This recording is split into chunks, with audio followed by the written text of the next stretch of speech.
नमो नमः विद्यार्थीगण। वापस मैं आपके सामने हाजिर हूँ। स्टैंडर्ड 7 चैप्टर नंबर 7 सूक्तयः, उसके बारे में अभ्यास करेंगे। संस्कृत भाषा संस्कारोनी जननी છે। સંસ્કૃત સાહિત્યમાં રહેલા ઉત્તમ વિચારો જીવનમાં પથદર્શક બની રહે છે। નાના નાના વાક્યો પણ રત્નતુલ્ય મૂલ્યવાન છે। आवा नानकड़ा वाक्यों ने सूक्ति कहे छे, यानी जो वन सेंटेंस होते हैं, ठीक है, वो वन सेंटेंस भी आपको बहुत कुछ कह जाते हैं, जो जीवन में पथदर्शक एक अच्छा रास्ता हमें बताते हैं। और अगर इन छोटी छोटी जो सूक्ति होती है, छोटे छोटे जो सेंटेंस होते हैं, अगर उसको जीवन में उतारे जाए तो हम एक अच्छी लाइफ जी सकते हैं। ऐसे जो यहाँ पे सूक्त दिए हैं, सुवचन, जो बहुत अच्छे गुड सेइंग्स जिसको बोला जाता है वन सेंटेंस की, उसके बारे में आज हम पढ़ेंगे। और संस्कृत में ये दिए हैं, तो संस्कृत हमें पता है कि हमारी लैंग्वेज ऑफ मदर है, ठीक है। तो अगर उसमें दिए हैं तो उसकी इम्पोर्टेंस भी कुछ और अच्छे से हम समझ सकते हैं, क्योंकि संस्कृत में से ही सारी लैंग्वेज आई हुई है और अलग अलग लैंग्वेज में ये सेंटेंस भी आपको देखने को मिलेंगे। फर्स्ट है ज्ञानम भारः क्रिया विना। क्रिया विना यानी क्रिया किए बिना ही जो ज्ञान होता है, नॉलेज होता है, वो भार रूप लगता है, यानी बर्डन रूप लगता है। अगर हमारे पास नॉलेज है लेकिन अगर वो एक्टिवेट नहीं करेंगे तो वो हमें बर्डन रूप लगेगा। प्रथम सूक्तिमां જ્ઞાનની સાથોસાથ ક્રિયાશીલતાનું મહત્વ દર્શાવવામાં આવ્યું છે। क्रिया विनाનું ज्ञान भार रूप છે। मीन्स कि अगर हमारे पास नॉलेज है, डिग्री है, हमने बहुत पढ़ाई की है, लेकिन अगर उस नॉलेज को हम यूज़ नहीं करेंगे, उसके रिलेटेड हम एक्टिविटी नहीं करेंगे, तो वो चीज़ हमें बोध करेगी, हमें बर्डन रूप लगेगी। जो ज्ञान मेळवीने व्यक्ति कोई कर्म ज न करे, તે જ્ઞાનનો કોઈ ઉપયોગ જ ન કરે, તો તે જ્ઞાન खुद તે व्यक्ति માટે बोझारूप बनी जाए છે। आप पिक्चर में देख सकते हो कि एजुकेटेड इंसान, जो नॉलेजेबल इंसान है, वो बैठा है, लेकिन अगर वो नॉलेज जो उसके पास है अगर किसी को नहीं दे रहा है, उसका कोई अच्छे से यूज़ नहीं कर रहा है। देखो, हम अलग अलग फील्ड में जाते हैं, अलग अलग फील्ड का हमें नॉलेज होता है। जिसको जो फील्ड में इंटरेस्ट है वो अलग अलग फील्ड में जाते हैं, उसकी पढ़ाई करते हैं। लेकिन अगर वो फील्ड की हमने पढ़ाई की लेकिन उसके रिलेटेड अगर एक्टिविटी नहीं की है तो वो हमें बर्डन रूप लगेगा। પોતાના જ્ઞાનનો ઉપયોગ સામાન્ય વ્યવહારમાં ન કરી શકનારા લોકો માટે આપણે ત્યાં એક કહેવત છે, ભણ્યા પણ ગણ્યા નહીં। मीन्स कि अगर हम एजुकेटेड है लेकिन अगर हम अपने लाइफ में उसको फॉलो नहीं करेंगे तो उसका कोई मीनिंग नहीं है। हमारे पास बहुत सारी डिग्री है, नॉलेज है, लेकिन अगर उसका यूज़ नहीं किया तो वो कुछ काम का नहीं है। પોતે મેળવેલા જ્ઞાનને આચરણમાં ન મૂકનાર માણસ સમાજમાં આદરને પાત્ર બનતો नहीं। यानी अगर हम एजुकेटेड है, ठीक है, अगर उस एजुकेटेड पर्सन, आपको पता है कि एजुकेटेड पर्सन एकदम रिस्पेक्टफुल होता है, उसका बात करने का तरीका कैसा एकदम अच्छा होता है, लेकिन अगर उसने वो ज्ञान का यूज़ नहीं किया तो उसको रिस्पेक्ट नहीं मिलता है, समाज में, सोसाइटी में उसको कोई मान सम्मान नहीं देता है। तेना कर्म तेना ज्ञानने अनुसरता होय तो तेनुं ज्ञान शोभी उठे छे। मीन्स कि अगर वो नॉलेजेबल इंसान अगर उसको कर्म करेगा, वो ज्ञान का यूज़, नॉलेज का यूज़ करेगा, तो ही उसको सोसाइटी में उसका नाम होगा। आम पोते मेळवेला ज्ञाननो सदुपयोग करनार व्यक्ति ज समाजમાં શોભી उठे छे, तेज खरो ज्ञानी छे। यानी रियल में ट्रूली जो नॉलेजेबल पर्सन है वो क्या है कि अगर हमारे पास थोड़ा सा भी नॉलेज है उसका हमें सही इस्तेमाल सही जगह पे करना चाहिए। अगर हमारे पास नॉलेज है तो हमें दूसरों को ज्ञान देना चाहिए, उसके रिलेटेड वर्क करना चाहिए, जो चीज़ें हम आसानी से हम सारी चीज़ें कर सकते हैं। समझ में आया है? अब सेकंड सेंस क्या है? सूक्ति जननी जन्मभूमिश्च स्वर्गद अपि गरीयसी। जननी यानी माता, और जन्मभूमि हमारी मातृभूमि, जहाँ हमने जन्म लिया है, वो स्वर्गादि अपि गरीयसी, स्वर्ग से भी महान है। एक तो हमारी माता और दूसरी है हमारी मातृभूमि जहाँ हमने जन्म लिया है। तो हमारी माता जो हमें जन्म देती है और जिस धरती पे हमारा जन्म हुआ है, ठीक है, वो स्वर्ग से भी ज़्यादा ऊपर है, मतलब उसकी इम्पोर्टेंस कुछ और ही उससे भी ऊपर है, वो महान है। तो माता અને માતૃભૂમિ સ્વર્ગ કરતાં પણ વધારે મહાન હોય છે। यानी कि जब लंका विजय पछी राम लक्ष्मणने उद्देशीने कहे छे, हे लक्ष्मण, आ सोनानी लंका मने गमती नथी, माता અને मातृभूमि तो स्वर्ग करता पण वधारे महान है। ये जो सूक्ति है वो रामायण में से ली गई है। तो यहाँ राम जो है वो अपनी माता का और अपनी मातृभूमि अयोध्या का, जहाँ वो भारत में उनका जन्म हुआ है, उसकी इम्पोर्टेंस बता रहे हैं। हम अपनी पहचान कहाँ से होती है? हमारी माता से, जो हमें जन्म देती है, इस दुनिया में लाती है। और दूसरी है हमारी मातृभूमि, जिस धरती पे, जिस जगह पे हमने जन्म लिया है। जैसे कि अगर हमने भारत में जन्म लिया है तो हम भारतीयों से जाने जाते हैं। और फिर उसके बाद सबसे पहले हमारी मातृभूमि, जहाँ हमने भारत में जन्म लिया, तो भारतीय के रूप में जाने जाएंगे। और दूसरा, हमने अपनी मम्मी ने, जो हमारी माता ने हमें जन्म दिया है, तो उस फैमिली से, उस माता के उससे, उनकी फैमिली कुटुंब से हम जाने जाते हैं। ठीक है, तो ये दोनों स्वर्ग से भी काफ़ी महान है। આપણને જન્મ આપનારી માતા અને જે ધરતી પર આપણે જન્મ લીધો હોય એનું મહત્ત્વ વધારે હોય છે। તે જન્મભૂમિની રક્ષા કરવી એ આપણી પવિત્ર ફરજ છે। કેટલાક દેશભક્તોએ જન્મભૂમિની રક્ષા માટે પોતાના प्राणों आहुति પણ આપી છે। और ख़ास करके हम फैमिली में रहते हैं तो हम अपनी मदर को तो रिस्पेक्ट देती है, लेकिन उसका नाम रोशन करने के लिए भी हम जहाँ हमारी जन्मभूमि है, मातृभूमि है, भारत माता, उसकी रक्षा के लिए काफ़ी मतलब कितने सालों से ये चीज़ें चली आ रही कि जो देश के सेवाभावी लोग हैं उन्होंने अपने प्राण न्योछावर कर दिए हैं। और यहाँ आप पिक्चर में देख सकते हो, अंग्रेजोना शासनमांथी देशने आज़ाद कराववा माटे लोकमान्य तिलक, गांधीजी, नेहरू, सरदार पटेल जेवा देशभक्तों अनेक कष्टों भोगव्या हता। तो उनको अपनी मातृभूमि से, जन्मभूमि से काफ़ी प्रेम था। तो उस चीज़ का इम्पोर्टेंस यहाँ पे बताया गया है, जो स्वर्ग से भी ज़्यादा ऊपर है, उससे भी महान है। तो जन्म देने वाली माता और जहाँ हमने जन्म दिया है वो धरती माता, उसका इम्पोर्टेंस यहाँ पे बताया है।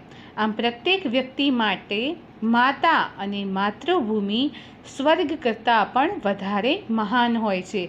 यहाँ पे आप पिक्चर में देख सकते हो, मैंने यहाँ पे पिक्चर्स दिए हैं जिन्होंने अपनी मातृभूमि के लिए अपने प्राण न्योछावर कर दिए हैं। उसके बाद आता है थर्ड वाला, आपदी मित्र परीक्षा। आपदी यानी मुश्किली में,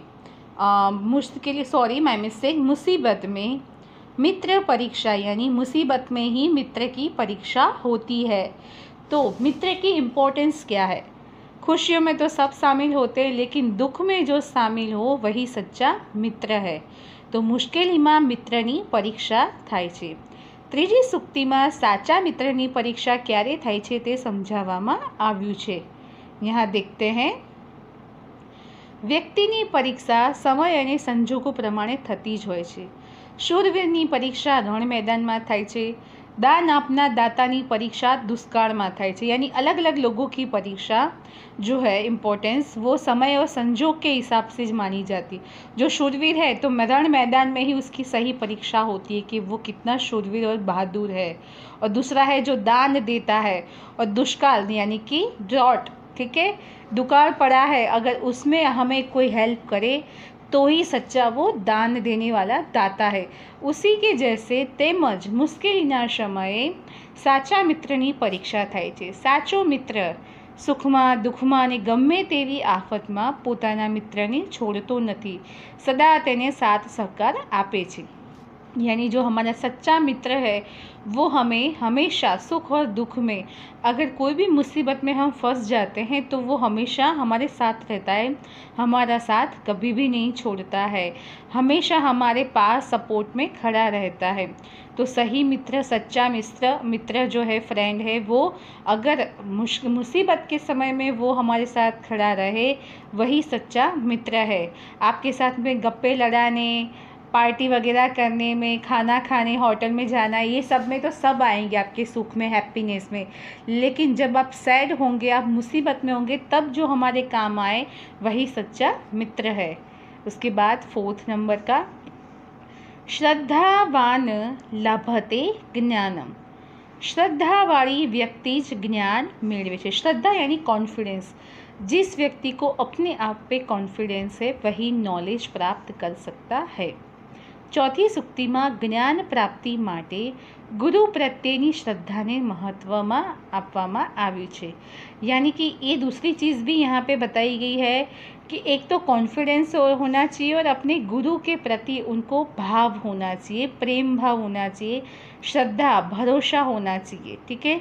श्रीमद् भगवद गीताમાં કહ્યું છે કે સંશયાત્મા વિનશ્યતિ, એટલે કે શંકાशील વ્યક્તિનો વિનાશ થાય છે।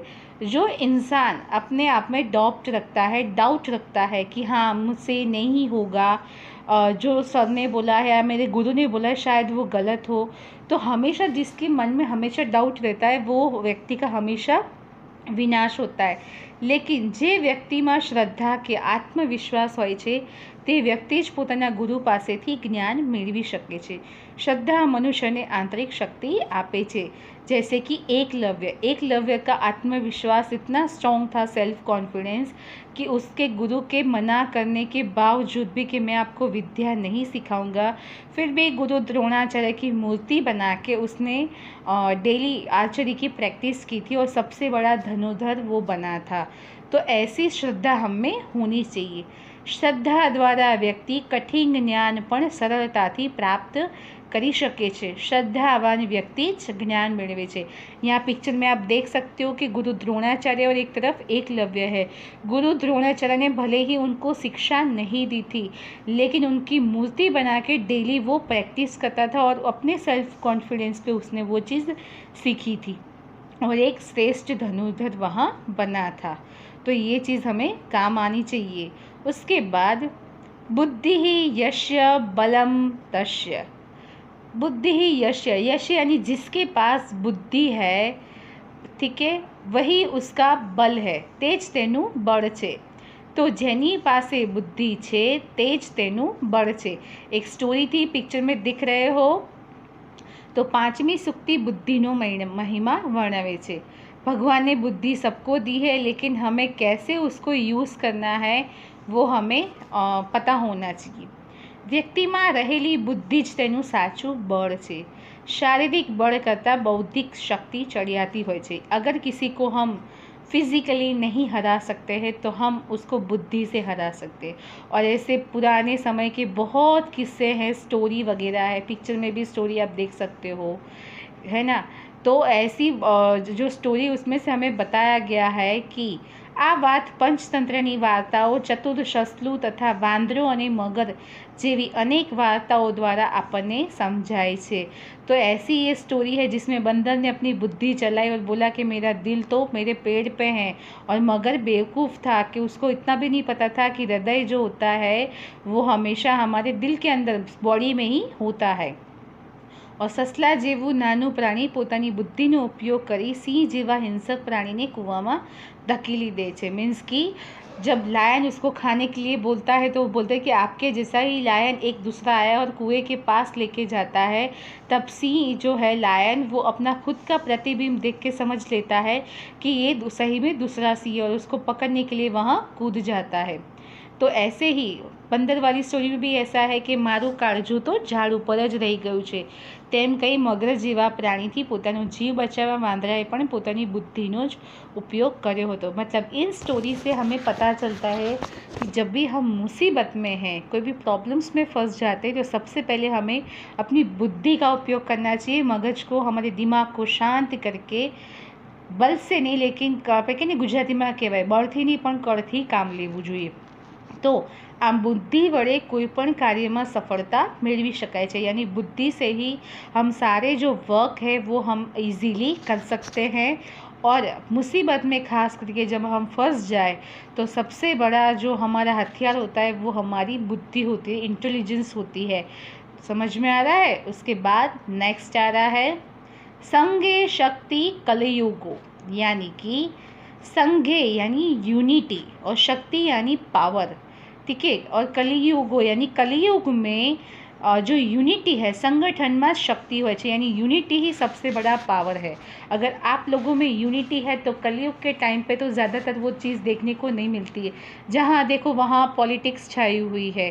तो छठी सूक्ति में कलियुग में कोईपण कार्य करवा माटे संगठित शक्तिनो महिमा वर्णवे छे। तो इस कलियुग के युग में हमें यूनिटी के बारे में जान लेना चाहिए। अगर यूनिटी रहेगी तो हम इम्पॉसिबल वर्क को भी पॉसिबल कर दिखा सकते हैं। पारधीनी झाड़માં ફસાયેલા કબૂતરો એક સાથે ઝાડ લઈને હવામાં ઉડવા લાગ્યા તો પોતાનો જીવ બચાવી શક્યા। તે આપણને સંપ ત્યાં જંપ વાર્તામાં પણ જોવા મળે છે कि पारधी यानी जो शिकारी होता है वो कबूतरों को पकड़ने के लिए जाल बिछाता है। कबूतर ललचा जाते हैं चावल के दाने को खाने के लिए, और फिर उस चावल को खाने के लिए जैसे ही नीचे उतरते हैं तो सब जाल में फंस जाते हैं। लेकिन कबूतरों का जो राजा है उनको बताता है कि सबसे बड़ा जो है यूनिटी के बारे में इम्पोर्टेंस बताया है। तो यूनिटी अगर हम रखेंगे और जाल लेके उड़ जाएंगे तो हम बच जाएंगे। आम कोई काम एकताथी करवामां आवे तो तेमां धारी सफलता मळे छे। आपणे त्यां एकता विषे घणी कहेवतो पण प्रचलित छे, और सबसे बड़ी जो एग्जाम्पल है वो हमें फ्रीडम फाइट जो हमने की थी। अगर पूरा देश यूनिटी नहीं बनाया होता, एकता नहीं रखा होता, तो आज हम अंग्रेज़ों के गुलाम होते। तो आज हमें जो स्वतंत्रता मिली है, फ्रीडम मिली है, वो यूनिटी की वजह से ही है। जेम के झाझा हाथ रणियामणा, झाझी कीड़ियों सर्पने ताणे, संगठन में ज बळ छे वगैरह। यानी अगर हाथ मिला के काम किया जाए, सब साथ में काम करें तो काम इजी भी हो जाता है, करने में भी मज़ा आता है और जल्दी भी हो जाता है। और जो स्नेक है, ठीक है, अगर चींटियाँ एक हो जाए तो वो पूरे सांप को भी मतलब खींच के लेके जा सकती है। 7th नंबर का आ रहा है, स्टार्ट कर रही हूँ। शरीरम आद्यम खलु धर्म साधनम। आद्यम यानी अभी, मीन्स की खलु यानी रियली में जो शरीर है, हमारा बॉडी है, वो धर्म साधनम धर्मनु पहलू साधन है। खरेखर शरीर धर्मनु पहलू साधन है। अगर हमें कोई धर्म करना है, धर्म की साधना करनी है, तो उसमें जो शरीर है वो ज़्यादा इम्पोर्टेंस रखता है। 7મી सूक्ति में धर्मनी साधना माटे शरीरने महत्वનું गण्યું છે। અહીં ધર્મની પ્રાપ્તિ માટે શરીર સ્વાસ્થ્યનું મહિમાગાન કરેલું છે અને એમાં શરીરને આત્માનું મંદિર કહ્યું છે। मीन्स कि अगर हमें कोई मंदिर वगैरह जाना है, कोई पहाड़ पे चढ़ना है, भगवान के दर्शन करने जाना है, मेंटली हम प्रिपेयर है, लेकिन बॉडी अगर साथ नहीं देगा तो क्या करेंगे। तो शरीर स्वस्थ होना चाहिए। कहीं भी यात्रा करने जाना है, ठीक है, हमें अच्छे अच्छे मंदिरों में जो है जहाँ भगवान अलग अलग जगहों पर बैठे हैं, प्रेयर करनी है, तो सबसे पहले जो है बॉडी एकदम स्वस्थ होना चाहिए। शरीर ज परमात्मा ने प्राप्त करवानो प्रमुख साधन है। अगर अच्छा बॉडी होगा तो हम तपस्या भी अच्छे से कर सकते हैं। आ दुनिया में मनुष्य ने तेना माता पिता, गुरुजनों, देश बांधवों वगैरह प्रत्येनी अनेक फरजों बजावવાની હોય છે। आ फरजों ज धर्म है। आ धर्मનું पालन शरीर वड़े ज थई शके छे। हमें बहुत अलग अलग ड्यूटीज़ वगैरह निभानी होती है। हम फैमिली में रहते हैं, समाज में रहते हैं, अलग अलग वर्क करते हैं, तो उसके लिए सबसे सारी चीज़ें वो हमारे धर्म में आती है। सारी चीज़ें एक धर्म है, उसका पालन करने के लिए हमें बॉडी एकदम हेल्दी हमारा होना चाहिए। आ दुनिया में मनुष्य ने तेना माता पिता, गुरुजनों, देश बांधव प्रत्ये जे फरज बजावવાની હોય છે એ ધર્મ દ્વારા જ થાય છે। આથી જ મનુષ્યને પોતાના શરીરના સ્વાસ્થ્ય માટે હંમેશા અવેર રહેવું જોઈએ। मीन्स कि हमेशा हेल्दी रहना चाहिए, अच्छा खाना हमें खाना चाहिए। तो I hope you all are understood this lesson. यहाँ पे हमारा कोर्स भी कंप्लीट हो रहा है और अच्छे से आपको इसका ट्रांसलेशन और पीडीएफ जल्दी ही मिल जाएगी। और आप लोग इस वीडियो को अच्छे से देखिएगा। बहुत अच्छी सूक्तियाँ है, गुड सेइंग्स है, जो हमारी लाइफ को अच्छे से बेटर बना सकती है। धन्यवाद।